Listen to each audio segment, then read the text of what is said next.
사도행전 1장 6절입니다. 그들이 모였을 때 예수께 여쭈어 이르되 주께서 이스라엘 나라를 회복하심이 이때이니까 하니 이르시되 때와 시기는 아버지께서 자기의 권한에 두셨으니 너희가 알 바가 아니요 오직 성령이 너희에게 임하시면 너희가 권능을 받고 예루살렘과 온 유대와 사마리아와 땅끝까지 이르러 내 증인이 되리라 하시니라. 아멘. 예수님의 승천 사건이 기록되어 있습니다. 누가복음 마지막에도 기록되어 있는데요. 24장 53절에 뭐라고 하냐면 그에게 경배하고 큰 기쁨으로 예루살렘에 돌아가 늘 성전에서 하나님을 찬송하니라. 제자들이 성령 세례를 받기 전에도 큰 기쁨을 가지고 늘 성전에서 하나님을 찬송하고 있는 상태였습니다. 그래서 이 예수님의 그 일대기를 우리가 쭉 살펴보면서 예수님을 따라가는 제자들이 항상 등장하죠. 예수님 옆에는. 그런데 특이한 점은 이 제자들의 심리 상태, 마음 상태가 어떻게 변화되어져 가는지를 우리가 주목할 필요가 있다는 거죠. 왜 이 상태를 주목하냐면 물세례와 성령 세례의 차이점이 여기에서 나타나는 거예요. 많은 신학자들이, 목사님들이 물세례가 뭐다, 성령 세례가 뭐다 이렇게 설교를 많이 하시는데요. 저는 신학적인 그런 부분을 다루는 것이 아니고요.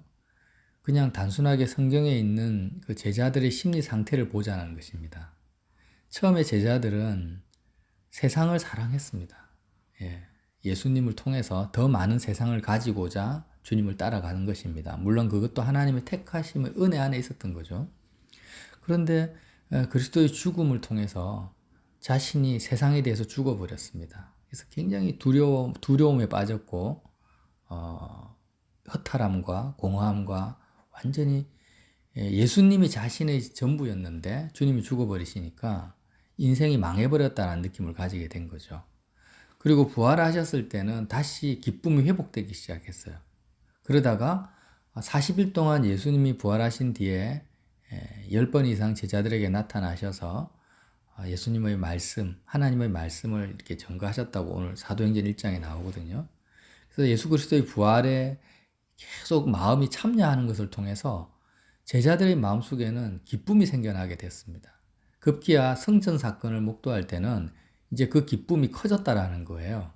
큰 기쁨과 늘 하나님을 찬송하는 마음으로 성령을 기다리게 됩니다. 기도하면서 함께. 그때 이제 예수님이 약속하신 말씀, 오늘 읽은 내용이 나오죠. 오직 성령이 너희에게 임하시면 너희가 권능을 받고 내 증인이 되리라. 증인이 되리라 이 말씀에 우리는 집중해야 됩니다. 성령이 임하시면 우리가 뭐가 된다고요? 예수님의 증인이 된다는 거예요. 이 되리라는 것은 원어적으로 동사 aim이라는 동사에서 나오는데요. aim은 영어의 비동사와 같아요. 그래서 미래형이긴 하지만 내가 존재한다, 내가 있다라는 거예요. 그래서 제자들에게 예수님이 너가 뭘 해라 이렇게 말씀하셨다기보다는 그냥 증인으로서 존재해라. 꽃이 산에 피어 있는 것처럼 너는 증인으로서, 다시 말하면 빛으로 존재해라. 소금으로 존재한 상태로 살아라는 것입니다. 뭐 목사가 되라, 선교사가 되라 이렇게 말씀하지 아니하시고 내 증인이 되리라 이렇게 말씀하신 거예요. 목사나 선교사나 이런 부분들은 지금 현재 제도권들은 예수님이 만드신 게 아니에요. 교회 오중직 목사도 목자들이지 지금 현재 안수 주는 이런 목사 직분은 아닙니다. 엄밀히 따지면. 그러므로 우리가 해야 될 것은 뭐냐면 어떤 위치에 있든지 어떤 직업을 가지든지 간에 모든 그리스도인들은 반드시 증인으로서 존재해야 된다는 거죠. 무엇의 증인입니까? 제자들하고 똑같죠. 예수 그리스도의 죽음과 부활의 증인입니다. 언젠가도 제가 말씀을 드렸지만 제가 아주 시골에 인적이 드문 등산을 한 적이 있어요. 근데 산을 가다가 길을 잘못 들어서 아주 사람들이 거의 발길이 닿지 않는 곳에 바위 틈 사이에 너무 아름다운 봄꽃을 본 적이 있습니다. 너무 아름답게 한 송이가 이렇게 탁 피어 있는 거예요. 그것을 보면서 이제 제가 느낀 것은 마치 하나님이 저에게 주시는 음성처럼 느꼈습니다. 저 꽃은 내가 보지 않았으면 지구상의 어떤 사람도 한 번도 눈길 한 번 주지 않고 저 바위 틈 밑에서 피었다가 다시 시들어서 사라지는 꽃인데 왜 하나님은 이런 꽃들을 왜 지구상에 너무나 많이 피게 하셨을까? 너무 아깝다 이런 생각을 가졌단 말이에요. 근데 그게 정인인 거예요. 정인이 되리라는 의미라는 거죠. 사람들은 보지 않지만 누가 보십니까? 꽃을 피게 하신 하나님이 보시는 거예요. 그러니까 예수님께서 성령의 권능을 받아서 온 세계를 뒤집어 엎어라 이렇게 말씀하지 않고 예루살렘에 있든지 유대에 있든지 사마리아에 있든지 심지어는 땅 끝에 있든지 땅 끝은 어떤 곳이에요? 사람들이 가지 않는 곳을 의미할 수도 있잖아요. 그곳에 있든지 간에 증인으로 존재하며 살아라는 거예요. 어떤 증인요? 십자가의 죽음과 부활의 증인. 이것이 바로 성령 세례의 의미입니다. 성령 세례. 성령이 임하시면 너희가 권능을 받고.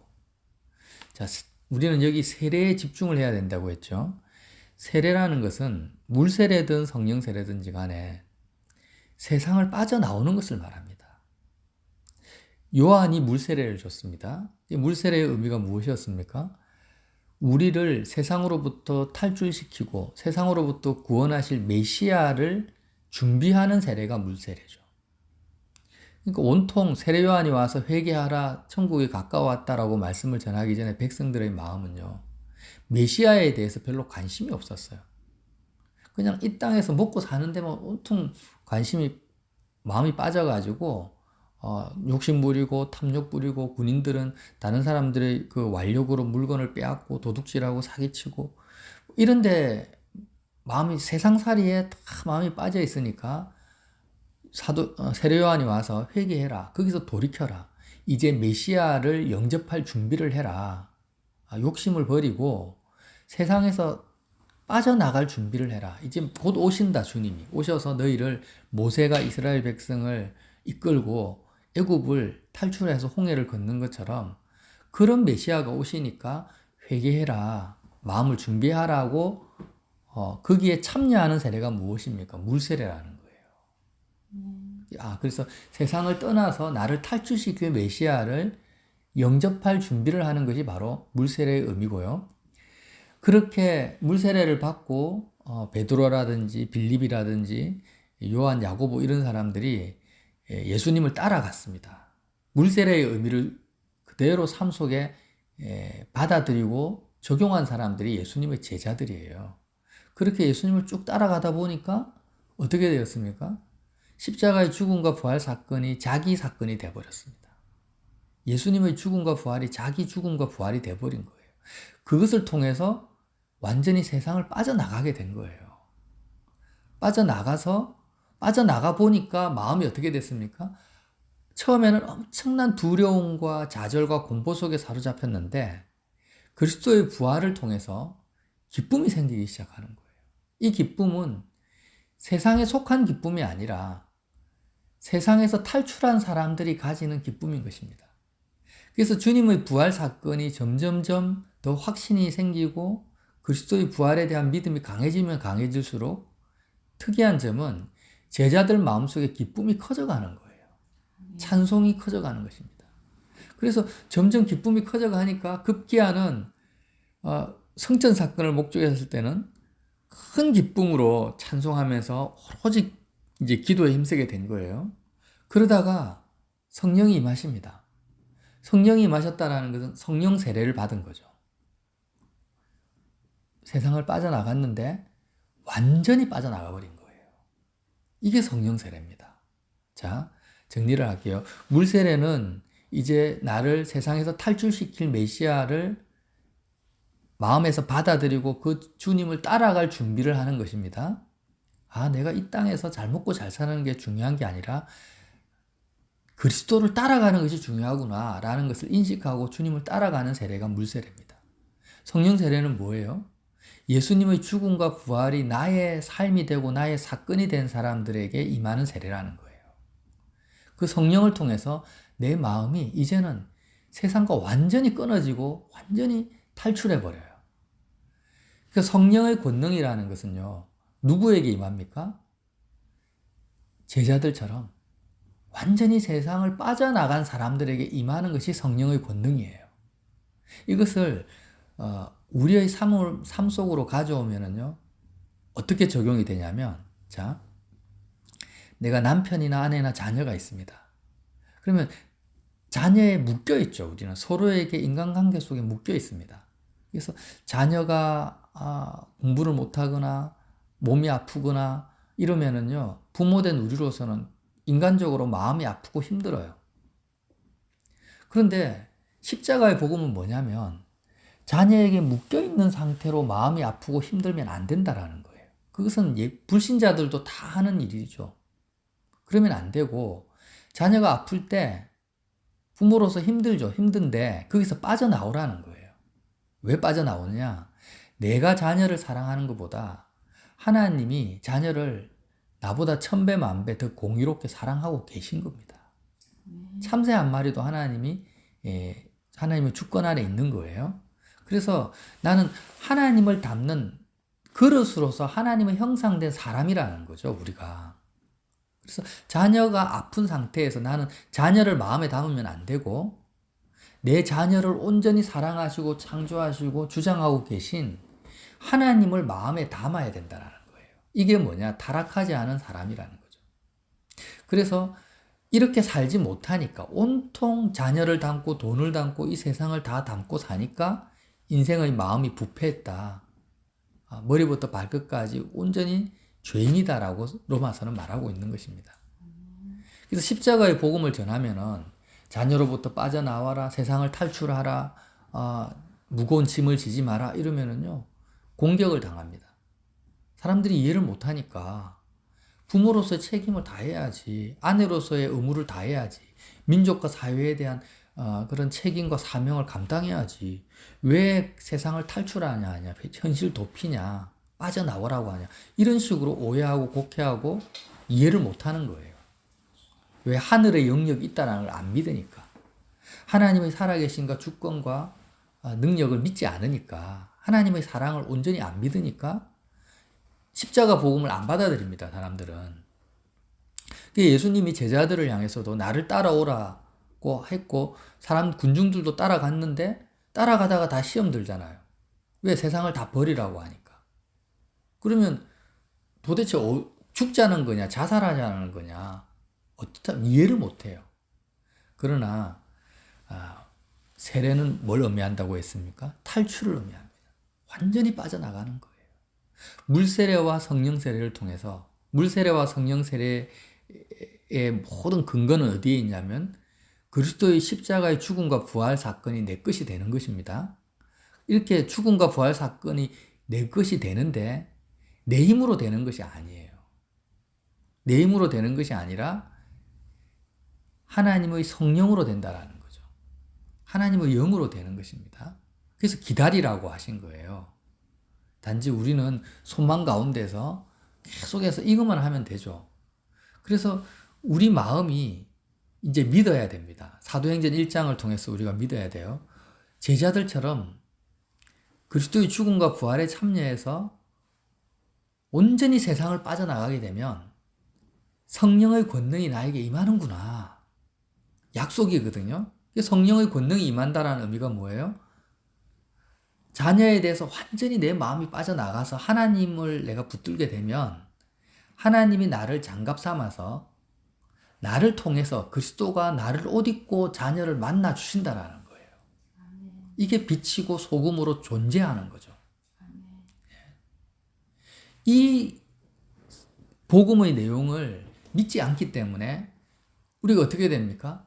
세상에서 계속해서 무거운 짐을 지면서 인간적인 방법론을 추구하면서 그렇게 어렵게 종교 생활을 해왔던 거예요. 너무 단순하잖아요. 직장에서 돈을 버시는 분, 사업하시는 분들도 마찬가지죠. 내가 어떻게 돈을 많이 벌 것인가, 사업을 잘할 것이냐, 이런 마음 상태를 계속해서 품지 마시고, 세상 사람들이 우리보다 100배는 더 잘합니다. 그렇게 하지 마시고 물세례와 성령 세례를 통해서 완전히 우리가 거기에서 마음이 탈출하십시오. 끊어지세요. 마음의 접촉이 끊어져 버려요. 빠져나오면 어떻게 된다 했습니까? 제대로 빠져나오면.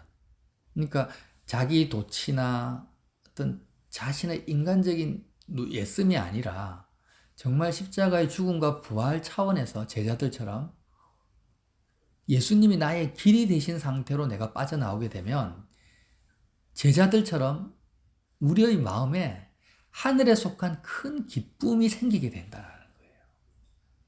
세상에서 멀어지면 멀어질수록 증거가 있습니다. 내 마음에는 상황과 환경과 상관없는 큰 기쁨이 생기는 것입니다. 하나님이 너무너무 좋은 거예요.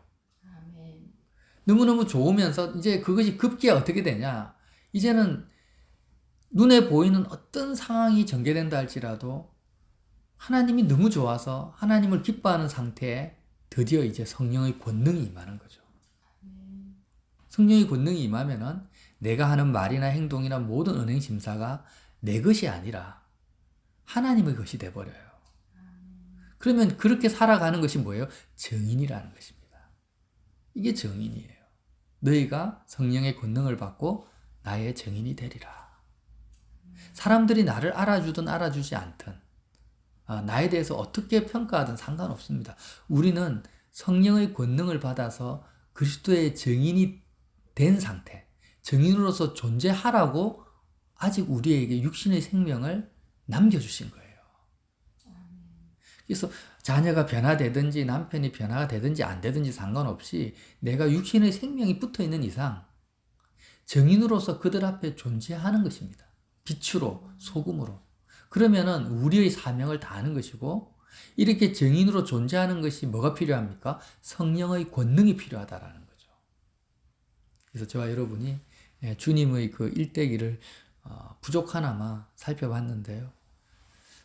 참 너무 감사해요. 예수님의 그 동선이요.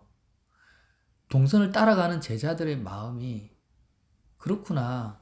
세상을 온전히 빠져나가고 탈출하는 과정이었구나. 그리고 예수 그리스도의 성전 사건을 경험한 이들의 마음이 얼마나 하늘의 소망과 기쁨, 세상과 상관없는 그 마음 가운데 있었는가. 하늘의 영역 속으로 온전히 들어가 버린 것입니다. 그래서 이제는 세상이 감당하지 못하는 자로 어떤 핍박과 환난 속에서도 두려워하거나 떨거나 무서워하지 않고 성령의 권능 가운데서 담대하게 내가 경험하는 이 하늘, 내가 경험하는 이 그리스도를 너희도 가져야 됩니다. 당신들도 믿어야 됩니다라고 외치는 이 증인된 삶이 우리의 삶이 될 수 있다라는 소망이 제 속에도 생기는 것입니다. 이것은 정말 하나님의 은혜로 되는 거죠. 우리의 의지로 되는 것은 아니에요. 그래서 저와 여러분이 아침에도 주님이 우리에게 무거운 짐을 짊어주시는 게 아니고요.